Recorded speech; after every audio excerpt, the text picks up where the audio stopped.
जो लेंसों के लेंसों संबंधित विभिन्न प्रयोगों की गणनाएं हैं, तो उसी से संबंधित एक जो अपना ये दिया गया है विस्थापन विधि द्वारा उत्तल लेंस की फोकस दूरी ज्ञात करना है। तो इसमें उत्तल लेंस की फोकस दूरी ज्ञात करने की ये विस्थापन विधि है। इसका सिद्धांत ये है कि जिस लेंस की फोकस दूरी ज्ञात करनी होती है उस फोकस दूरी के 4 गुने से अधिक दूरी पर 2 पिने सेट करते हैं प्रकाशीय लेंस पर, और उसी में लेंस की 2 स्थितियां ज्ञात करते हैं जो संयुग्मी फोकस के द्वारा बनता है। जैसे एक प्रकाशीय लेंस है, इसमें सिद्धांत लिख देंगे हम। सिद्धांत लिखते हैं कि 2 पिनों के बीच एक लेंस ऐसी स्थिति रखते हैं कि उसका प्रतिबिंब जहां बनता है, और दूसरा जब उसकी स्थिति हम चेंज कर देते हैं तो उसका प्रतिबिंब भी उसी स्थान पर बने। तो यही आपका इसमें जो दिया गया है विस्थापन विधि द्वारा है। तो हम उसको प्रयोग करते के देखते हैं कि एक लेंस जो है उत्तल लेंस, तो उसको हम एक प्रकाशीय लेंस पर ऐसे समझाते हैं कि ये आपका जो दिया गया है वो O डैश ये वस्तु है, और ये आपका L1,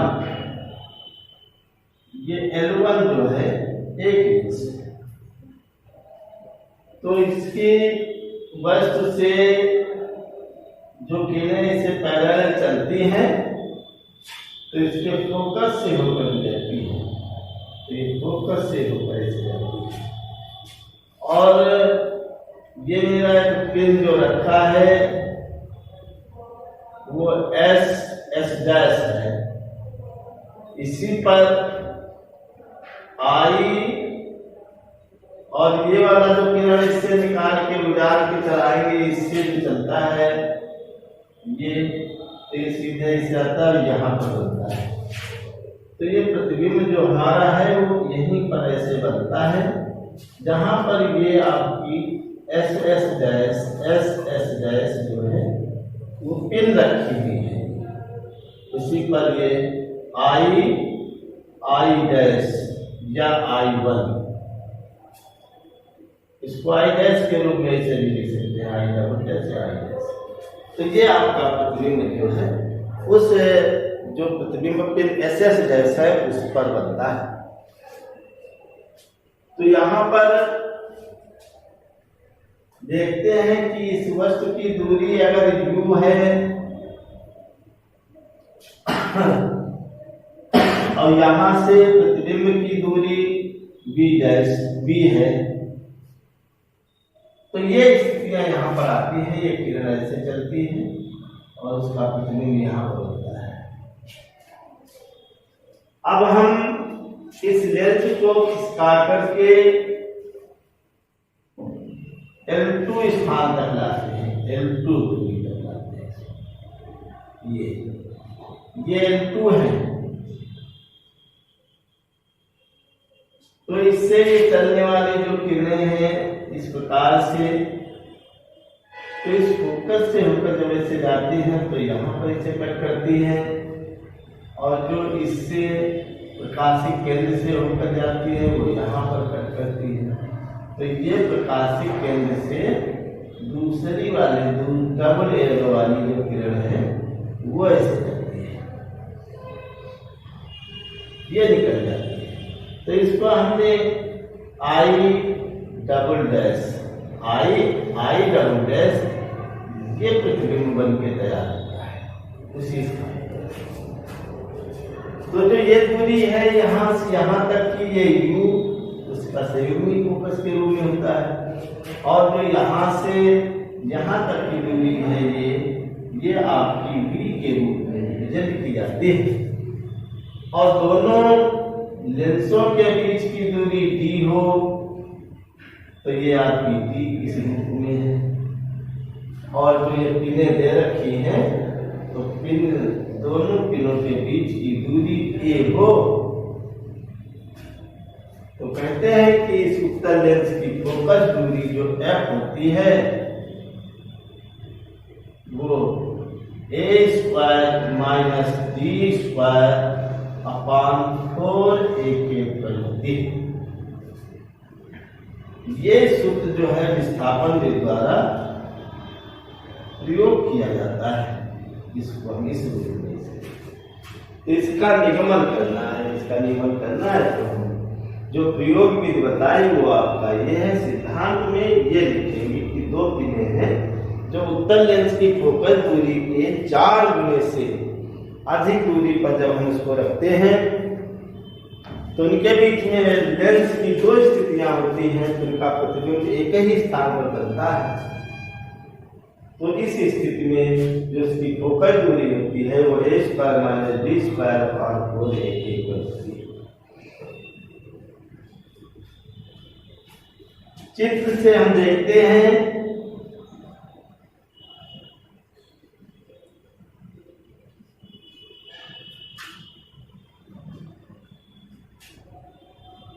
जो आपका v प्लस u है वो एक पल है।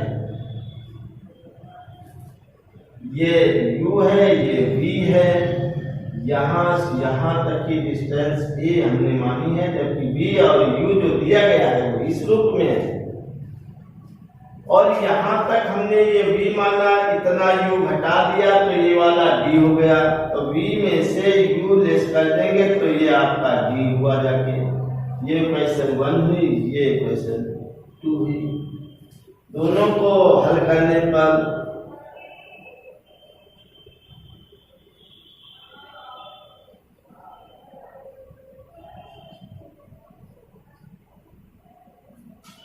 ये दोनों कट जाएंगे तो ये आपका 2v equal to a plus d।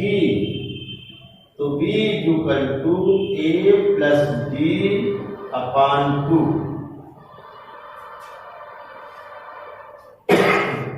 तथा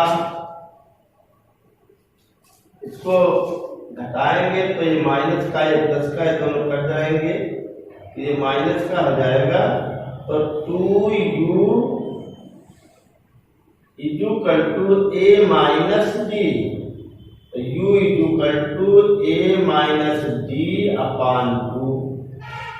तो इसको अगर थर्ड मान लेते हैं, ये आपकी 4 हुई।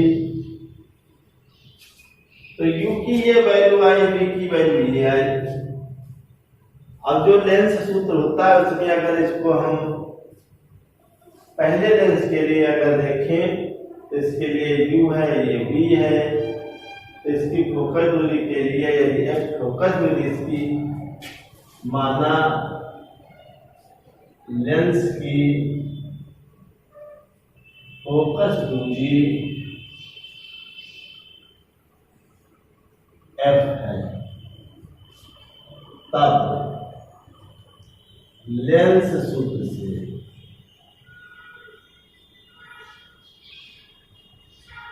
One upon v minus 1 upon u equal to 1 upon f।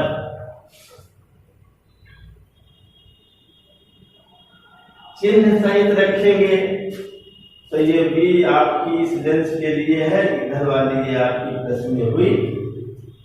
तो a प्लस d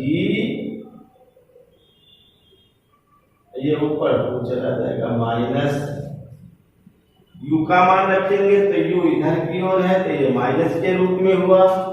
तो 1 अपान a माइनस d, ये ऊपर चला जाएगा तो 2 होगा। ये माइनस का है तो ये प्लस का हो जाएगा, ये माइनस के रूप में है। इक्वल टू 1 अपान है। तो आप देख रहे होंगे माइनस में है, अगर चाहे तो हम इसको प्लस अभी कर दें तो ये वाला आपका माइनस का यहाँ पर प्लस हो जाता है। 2 कॉमन ले लेंगे, यहाँ पर आपका a minus D plus A plus D, और जो नीचे है वो आपका a प्लस डी और a minus D equal to 1/f। D और डी ये दोनों कट जाएंगे, a 2a हुए, 2 into 2a upon a plus D a minus D a square minus D square equal to 1/f। ये 2 × 4 के हुआ, यहाँ पर f लिखेंगे तो f equal to a square minus D square upon 4a। तो इस रूप में देखते हैं कि ये जो सूत्र का नियमन है वो हमारा सिद्ध होकर के आ जाता है।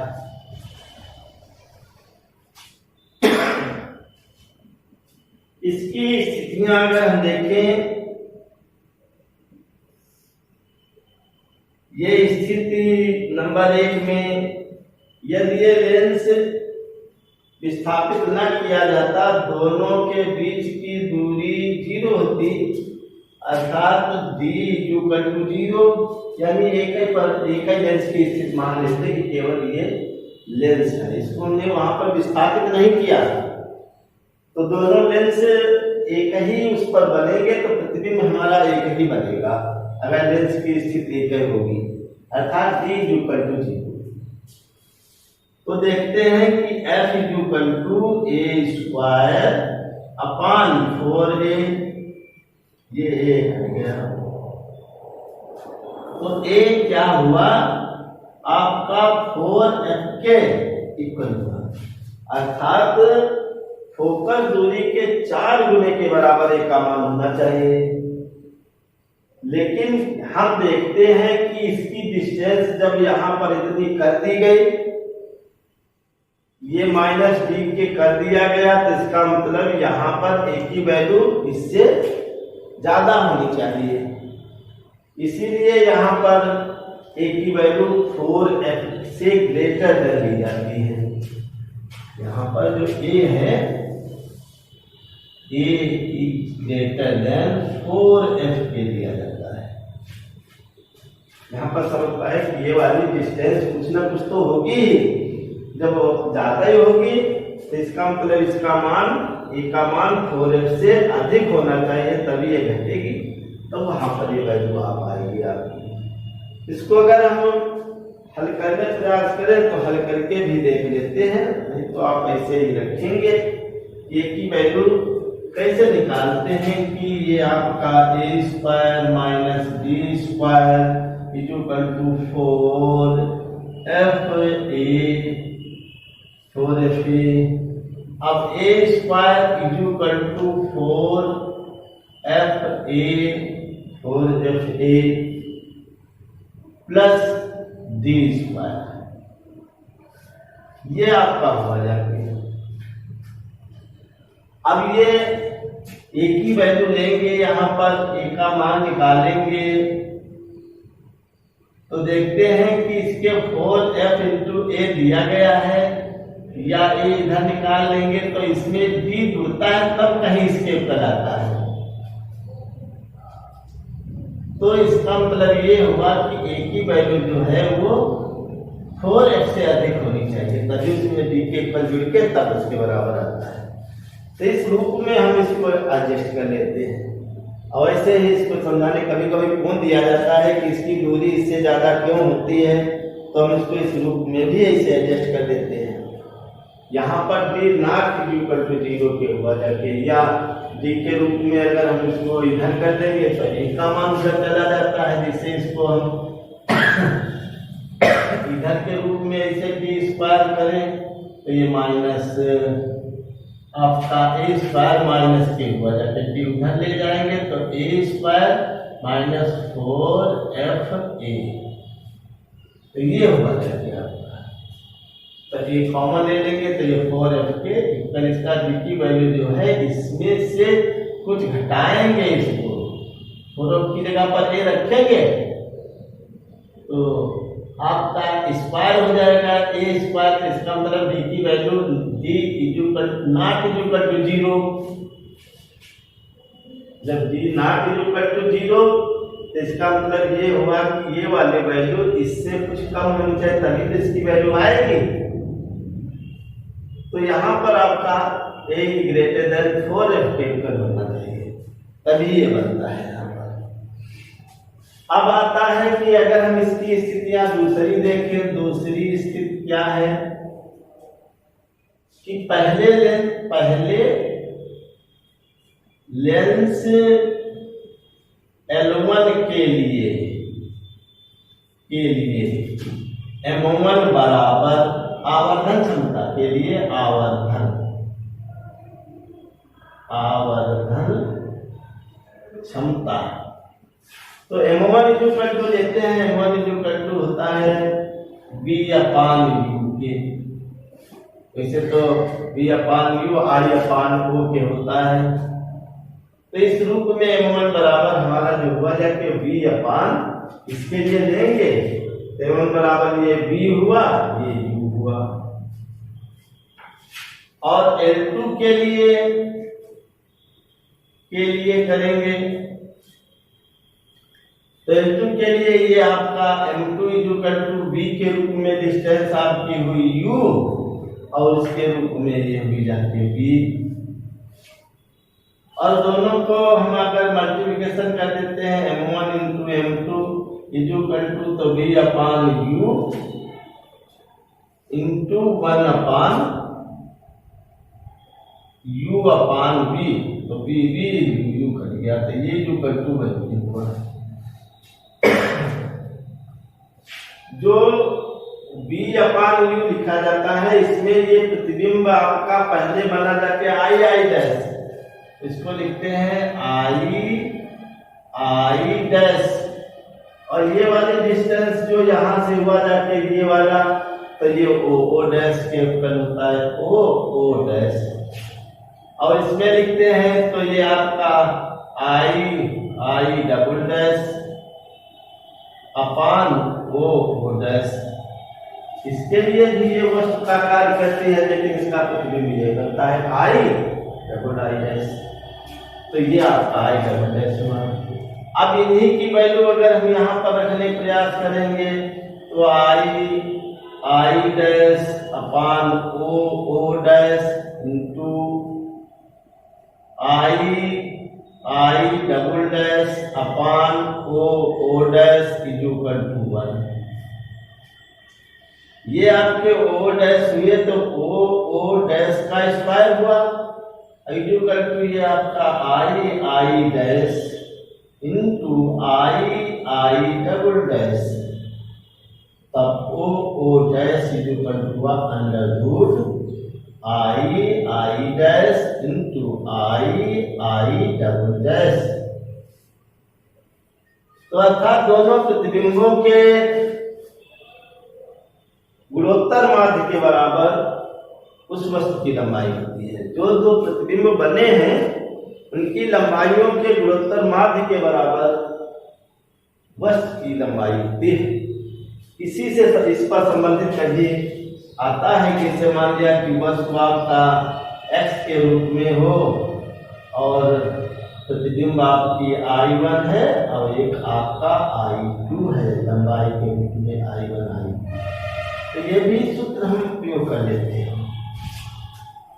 इसी पर न्यूमेरिकल भी पूछे जाते हैं, ये बहुत इंपॉर्टेंट है। कहीं कह देता है, कोई क्वेश्चन दे देता है कि ये आपका दिया गया है 1 सेंटीमीटर का ये वाला और ये पूरा आपका 4 सेंटीमीटर का है, तो वस्तु की लंबाई बताओ। तो हम आप लोग सूत्र लगाने का प्रयास करते हैं, कहीं लेंथ सूत्र लगाते हैं, कहीं होता तो उसमें ये है, ये आपकी 4 सेंटीमीटर है, ये 1 सेंटीमीटर हुआ तो 4 के हुआ, इसका रूट स्क्वायर रूट ले लेंगे तो 2 सेंटीमीटर आ जाएगा। तो अर्थात ये 2 सेंटीमीटर के हैं, प्रतिबिंब के दो स्थितियों में एक दूरी लगती है। तो इस पर भी एक नियमित तरह का आता है।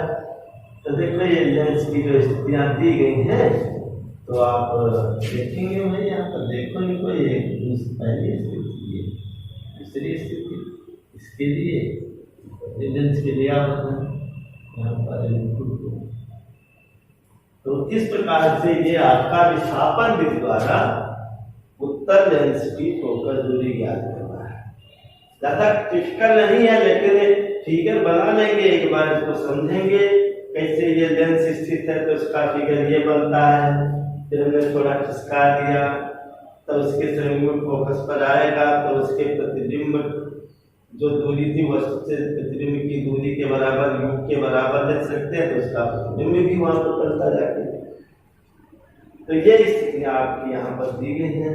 आप इसको एक बार या दो बार रिवीजन करेंगे तो ये समझ में आ जाएगा। जहां पर जो कि समझ में आए तो आप इसको किताब से देखो या बताना, तो फिर एक बार समझा देंगे। ठीक।